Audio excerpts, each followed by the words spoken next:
so much.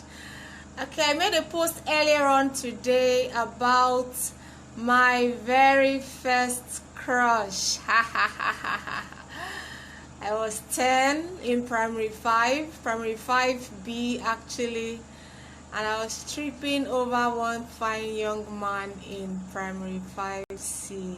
Oh my God.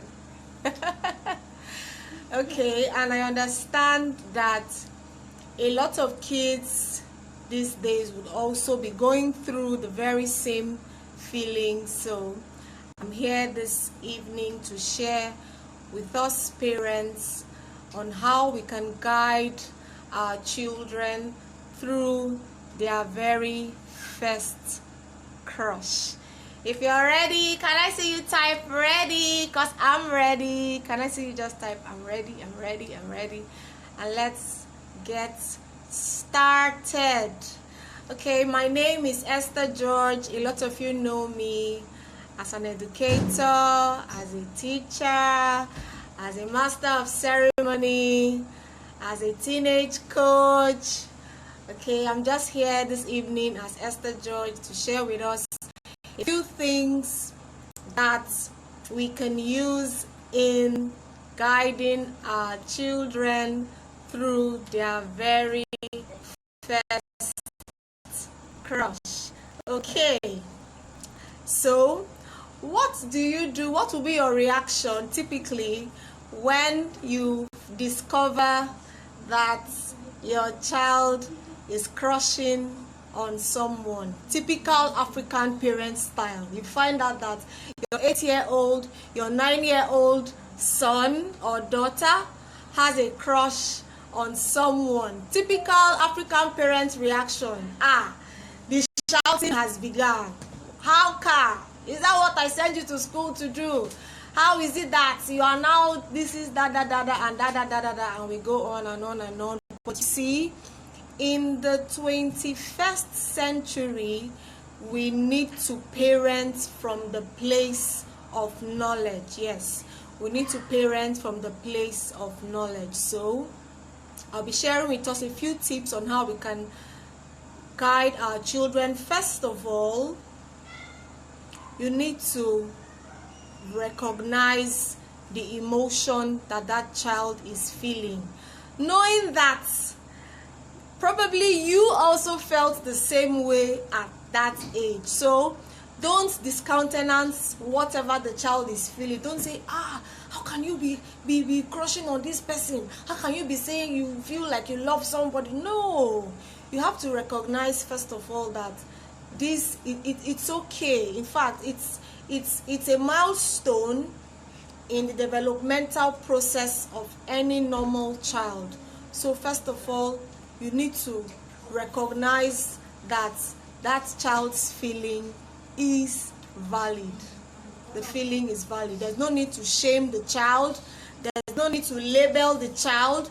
There's no need to say, oh, it's only boys, you know. Oh, it's only girls, you know. No, you don't need to shame the child. And this is so important because in the course of the growth and development of this child, there will be other things that may come up.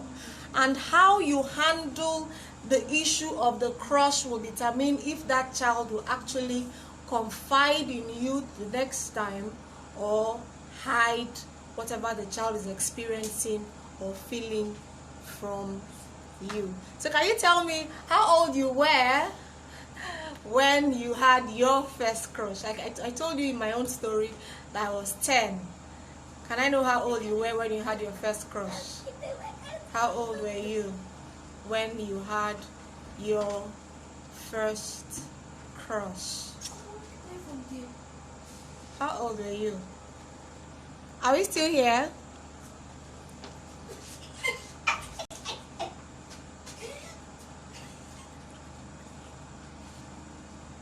Okay, let's go on. All right. So first of all, as a parent, you need to create an atmosphere where your child can actually come up to you and say, this is how I am feeling for so and so and so person. That is so important. You don't want your child acting wrongly just because there's a shortage of information. Crushes thrive wherever there is secrecy, and you don't want your child to start keeping secrets away from you. So first of all, you need to create an atmosphere where your child can actually get to open up to you and tell you, this is how I'm feeling about that boy in my class, that neighbor, so and so friend, and stuff like that. Secondly, what should the child do with the feeling the child has? This feeling of crush that the child has, what should the child do about it? Should the child walk up to the person he or she has a crush over and say, oh, I think I'm in love with you, oh, I think I'd love to marry you? What should the child do with the feeling of the crush? What should the child do? I advise that we tell our children that they should keep the feeling of the crush inside of them. Number one, don't tell the person you are crushing on, I have a crush on you. No, don't do that. Don't do that. Keep the feeling inside of you. This is where self-control, self-discipline comes in. Keep the feeling inside of you. Don't tell the person you're crushing on that you have a crush on them. This is because if you go telling them, oh, I have a crush on you,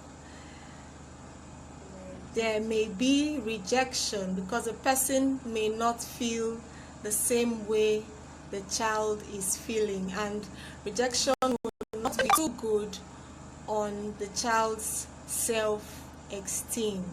So encourage your child not to tell the object of his or her crush that I actually have a crush on you. Secondly, why the child should not tell the person I have a crush on you is because the child can be taken advantage of. Okay, if the child is a naughty child, the child that is being crushed on is naughty, I'm like, okay, you like me, okay, I like you too, and before you know it, your child will be taken advantage of, and definitely no parent wants that to happen. Another thing that could happen if your child walks up to the object of a crush and says, I have a crush on you, is there could be the beginning of a purposeless dating relationship. And we know that purposeless dating is very different from purposeful dating. Purposeless dating leads nowhere. It's just to satisfy that initial feeling. There's no basis, there's no structure, there's no foundation, and you don't want your child going into purposeless dating. Okay, so that's number 2. Number 3,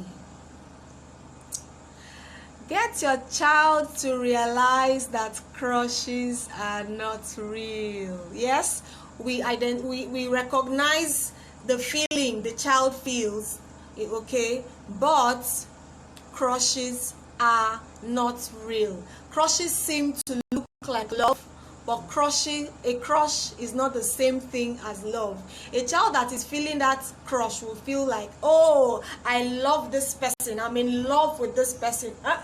It's not true.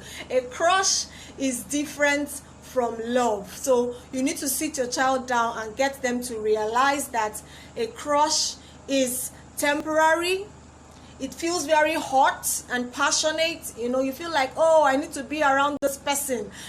This person has to notice me. I need to be in this person's space. But love is different. Love is long lasting. Love is, has a strong base, has a strong foundation. Love is based on the content of this person's character, but crush is just based on mere feelings. So you need to get the child to understand the difference between love and crush. Love and crush. And these conversations are so important because In the 21st century, information is at our children's fingertip, and I trust you don't want to leave anything to chance. And that is why it is important for us as parents to step into our shoes as parents and fill the information gap. You don't want your child confiding in his peer, at school, and say, oh, you don't have a crush on this person, or I don't even know what to do about it. No, you want to be the very first person that your child will speak to when they begin to have these feelings. So the third point, like I said, is get your child to differentiate the difference between love and crush. Teach your child the difference between love and crush. A crush is intense, it is foolish, and it is temporary, while love is a long-lasting, intense affection that you have for someone, and it should be at the right time. Now, it's so important that I say this. It's important that I say this. Do not make insensitive remarks about your child's crush. I said that earlier.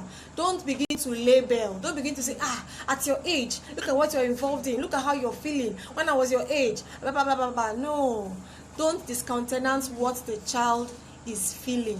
Recognize it for what it is. It's normal.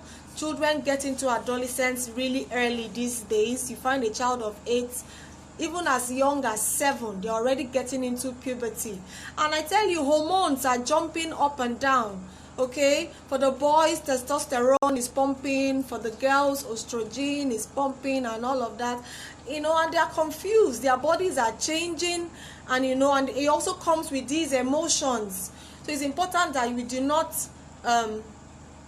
discountenance what the child is feeling, so that the child can trust you, confide in you, and be able to speak to you when any other issue comes up.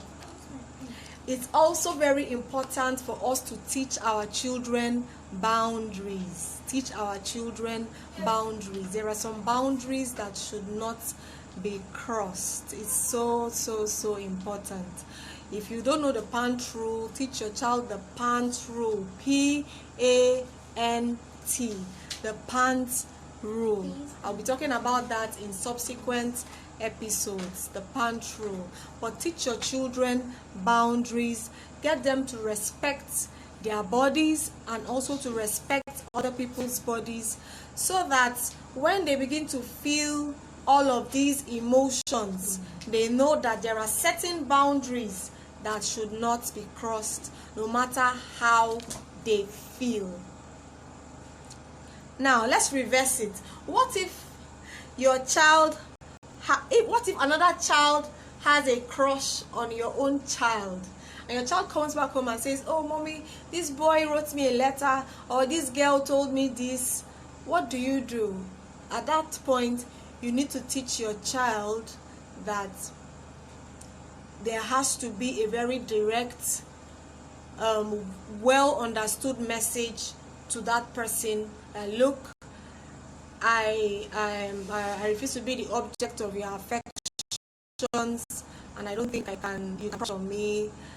Let it be so clear in body language, in words, and totally clear that it's not time for this, and I cannot be involved in this. Okay? Also, you can tell your child to speak to a friend that can be trusted in class. For example, if the object of the crush is in the same class as your child, you can say, okay, my friend, a friend that can be trusted, I said, my friend, can you please look out for me? When you crush on someone, the tendency to want to seek for the person's notice is very high. You want to be around this person, you want the person to notice you, you want to walk in a certain way, you want to speak a certain way, you want to act a certain way, just so that you can get noticed. But if your child rather has a good friend in that class looking out for her or for him, the person can now say, when that person notices that the child is beginning to act funny in front of the person the child is crushing on, the person can just pinch the child and say, you're not in charge of your emotions at this point, behave yourself, just to put some kind of checks and balance on our children. Okay, so that's it. I don't want to make it too long. I hope we've been able to get some value and of course some valuable tips to guide our children on how they can navigate through their first crush. I'll just quickly take the tips again. Number 1, create an atmosphere for your child to be able to ask you real questions and confide in you. Number 2, ask your child to keep away from the object of their crush as much as they can. They shouldn't tell the person, I have a crush on you. They could get rejected. That will hurt their self-esteem.